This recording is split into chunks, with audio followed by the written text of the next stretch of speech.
Hello दोस्तों, curious YouTube channel में आपका स्वागत है। मेरे लिए ग्रुप डी और एसएससी जीडी के लिए जीके करा रहा हूँ। और आप लोग पहला क्वेश्चन का आंसर बताइए। आप सभी, भारतीय संविधान में स्वतंत्रता का अधिकार डैश में अंतर्निहित है। अनुच्छेद 19 से 22, अनुच्छेद 14 से 18, अनुच्छेद 23 से 25, अनुच्छेद 26 से 30। किसमें स्वतंत्रता का अधिकार 19 से 22 तक? ठीक है, अगला बताइए। आईसीसी महिला विश्व कप 2021-22 की मेजबानी किस देश ने की थी? इंग्लैंड, न्यूजीलैंड, ऑस्ट्रेलिया, दक्षिण अफ्रीका। किसने की थी? न्यूजीलैंड ने। ठीक है, अगला बताइए।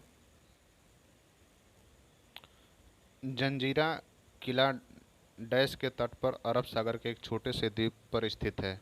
गुजरात, महाराष्ट्र, केरल, कर्नाटक। जंजीरा किला कहाँ स्थित है? महाराष्ट्र में। ठीक है, अगला बताइए।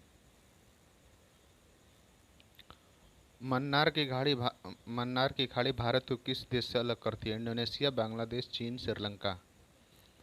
किससे अलग करती है भारत को मन्नार की खाड़ी? श्रीलंका से। ठीक है, अगला बताइए। परमहंस मंडली के बारे में निम्नलिखित में से कौन सा कथन गलत है?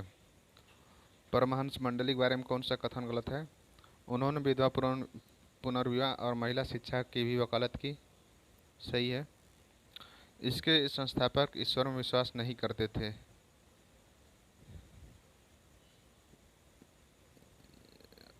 ये गलत है। और वे मुख्य रूप से जाति के नियमों को तोड़ने में रुचि रखते थे। ये भी सही है। इसकी स्थापना 1849 में महाराष्ट्र में हुई थी। ये भी सही है। ठीक है, तो पूछ रहा कौन सा गलत है, तो ऑप्शन नंबर 2 जो है गलत है, बाकी तीनों सही है। ठीक है, अगला बताइए। निम्नलिखित भारतीय शास्त्रीय नर्तकियों या नर्तकों में से कौन सा पद्म भूषण पुरस्कार से प्राप्तकर्ता थी?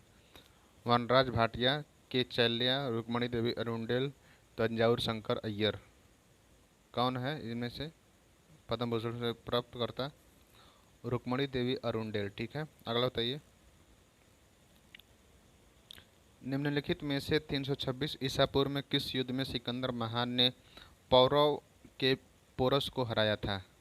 कलिंग का युद्ध, सकला का युद्ध, प्लासी का युद्ध, हाइड हाइड स्पेस का युद्ध। सिकंदर महान ने पौरव के पोरस को हराया था किस किस युद्ध में? हाइड हाइड स्पेस के युद्ध में। ठीक है, अगला बताइए। इसका क्या जगह दिन का अधिकतम तापमान समानता होता है अपराह्न में। ठीक है, अगला बताइए। निम्नलिखित में से किस एथलीट ने टोक्यो ओलंपिक 2020 में भाला फेंक में भारत का पहला स्वर्ण पदक जीता था? ये तो बहुत आसान क्वेश्चन है। नीरज चोपड़ा। ठीक है, अगला बताइए। भारत के डैश में खेती के आदिम रूप को झूम कृषि के रूप में जाना जाता है? दक्षिण पूर्वी क्षेत्र, हिमालय क्षेत्र, पश्चिमी घाटों, उत्तर पूर्वी क्षेत्र।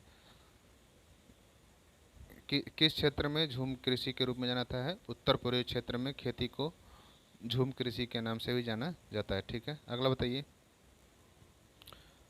भारत में सर्वोच्च न्यायालय का प्रत्येक न्यायाधीश डैश वर्ष की आयु प्राप्त करने तक पर रहेगा? 62 वर्ष की आयु तक, 55 वर्ष तक, 58 वर्ष तक, 65 वर्ष तक। तो भारत का सर्वोच्च न्यायालय का प्रत्येक न्यायाधीश कितने वर्ष तक रहता है पद पर? 65 वर्ष तक। ठीक है, अगला बताइए। 1929 में भारतीय राष्ट्रीय कांग्रेस ने डैश की अध्यक्षता में पूर्ण स्वतंत्रता की मांग की थी।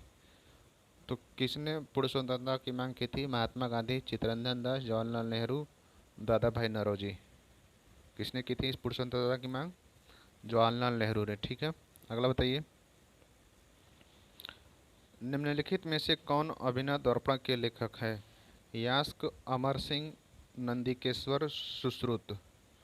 अभिनव दर्पण के लेखक कौन है? नंदिकेश्वर। ठीक है, अगला बताइए। विकास की आय 2.5 लाख है। भारत का निम्नलिखित में से कौन सा टैक्स स्लैब उस पर लागू होता है? 0.1, 0, 0.2, 0.05।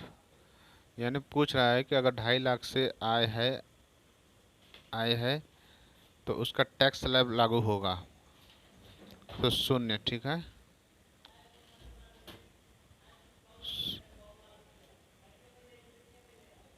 अगला बताइए।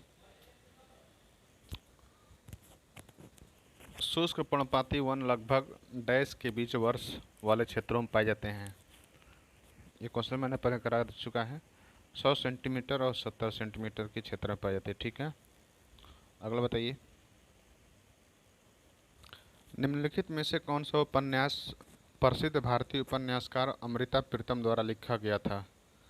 तो अमृता प्रीतम द्वारा क्या क्या लिखा है? Rasidi Tikat, midnight children, train to Pakistan, Satya ke प्रयोग। तो किसने लिखा है? अमृता प्रीतम द्वारा क्या लिखा है? रसीदी टिकट। ठीक है, अगला बताइए। प्रमोद सावंत ने मार्च 2022 में किस राज्य के मुख्यमंत्री पद की शपथ ली थी? गुजरात, गोवा, कर्नाटक, महाराष्ट्र। तो किस राज्य की? गोवा की। ठीक है, अगला बताइए। 1953 में महारानी एलिजाबेथ द्वितीय के राज्याभिषेक समारोह में किस प्रसिद्ध कथक नृत्यांगना को नृत्य प्रस्तुत करने के लिए बुलाया गया था, जिन्हें 1970 में पद्म भूषण से सम्मानित किया गया था? श्रीदेवी, मल्लिका साराभाई, कनकराजू, कुमारी कमला। किसे बुलाया गया था और पद्म पद्म भूषण से सम्मानित किया गया था? कुमारी कमला को। ठीक है, अगला बताइए। भारतीय सीमा क्षेत्रों में आसान पहुंच और संपर्क के लिए सड़क नेटवर्क को बनाए रखने और विकसित करने के लिए निम्नलिखित में से किस संगठन का प्रयोग किया जाता है या किसका संगठन किया गया था? भारत सीमा रोडवेज, भारतीय सीमा प्राधिकरण, सीमा सड़क संगठन, सीमा सड़क मार्ग। तो किसका गठन किया गया है? सीमा सड़क संगठन का। ठीक है, तो बस आज के लिए दोस्तों इतना ही रखते हैं। ठीक है, थोड़ा सा मुझे कुछ काम है। मिलते हैं कल क्लास में। और आप लोगों को क्लास अगर अच्छा लगे तो लाइक और सब्सक्राइब कीजिए और कमेंट में ज़रूर बताएं कैसा क्वेश्चन है। और अगर किसी टॉपिक पे वीडियो बनाना चाहते हैं, चाहे वो रीजनिंग हो, जीके हो, चाहे मैथ हो, तो आप ज़रूर बताएं। ठीक है, धन्यवाद दोस्तों, काफ़ी इंपॉर्टेंट क्वेश्चन है। मिलते हैं कल क्लास में।